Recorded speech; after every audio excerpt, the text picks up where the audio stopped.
கிறிஸ்துவுக்குள் பிரியமான என் அன்பு சகோதர சகோதரர்களே, பிரைஸ் தி லார்ட். எல்லாரும் எப்படி இருக்கீங்க? நல்லா இருக்கீங்க நான் நம்புறேன்ப்பா. இன்னைக்கு ஏசப்பா உங்களை குறித்து ஒரு வார்த்தை சொல்ல போறாரு. நீங்க யாராவது துக்க முகமா இருக்கீங்களா? பாடு அனுபவிச்சுட்டு இருக்கீங்களா? என்னுடைய வேதனை எப்போ தீரும்னு கவலைப்பட்டு இருக்கீங்களா? ஒவ்வொரு நாளும் துக்கத்தினால் உங்களுடைய வாழ்க்கை நிரம்பி கொண்டு இருக்கிறதா? கவலைப்படாதீங்க.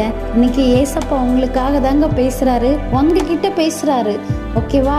என்ன வார்த்தைன்னு கேட்கலாமா? மெய்யாகவே அவர் நம்முடைய பாடுகளை ஏற்றுக்கொண்டார், துக்கங்களை சுமந்தார். ஏசாயா 53:4 சொல்லியிருக்கிறாருங்க. உங்களுக்காக தாங்க இந்த வார்த்தையை அவர் பேசியிருக்கிறாரு. இப்படி தாங்க ஒரு வியாதிய நிலையில பெரும்பாடு உள்ள ஒரு ஸ்திரீயானவள் அவளுடைய ஆஸ்தி எல்லாம் விற்று அவள் வைத்தியம் பார்த்தும் அவளுக்கு ஒரு சுகம் கிடைக்கவில்லை.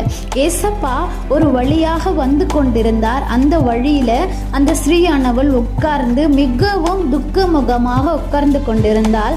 அந்த வழி ஏசப்பா வருவதை அவள் அறிந்து, ஏசப்பாவுடைய வஸ்திரத்தை மாத்திரம் தொட்டால் எனக்கு ஒரு சுகம் கிடைக்கும் என்று ஒரு விசுவாசத்தில் அவர் உட்கார்ந்து கொண்டிருந்தார். ஏசப்பா வந்த உடனே அவருடைய வஸ்திரத்தை அவள் தொட்டு அவளுக்கு அந்த உதிரப்போக்கு நின்று விட்டது. இப்படியாக அநேக நாட்களால் அவர் துக்க முகத்தோடு இருந்த அவள் இன்றிலிருந்து அவளுக்கு ஒரு மகிழ்ச்சியான நிலைமை, மகிழ்ச்சியான ஒரு வாழ்க்கை வாழ அவள் ஆரம்பித்தாள்.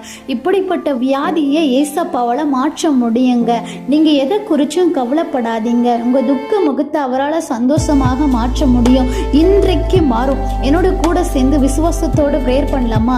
எங்களை அதிகமாக நேசிக்கிற எங்கள் அன்பின் தகப்பனே, இந்த நாளிலும் கூட ஏசப்பா யார் பாடு அனுபவிச்சுட்டு இருக்காங்களோ, யார் துக்க முகமாக இருக்கிறாங்களோ, இந்த வீடியோ பார்க்குற ஒவ்வொருவருக்கும் நீங்கள் அற்புதத்தை செய்யுங்க ஏசப்பா. அவங்க எல்லாரையும் மகிழ்ச்சியாக வையுங்க ஏசப்பா. மன மகிழ்ச்சியாக அவர்களை வைத்து நீர் ஆசீர்வதிக்க போற உம்முடைய கிருபைக்கு நன்றி ஏசப்பா. உங்கள் துக்கம் சந்தோஷமாக மாறும் என்று வாக்கு கொடுத்திருக்கீங்களே, அது போல அவங்களுடைய துக்கத்தை எல்லாம் நீங்க சந்தோஷமாக மாற்றுங்க ஏசப்பா.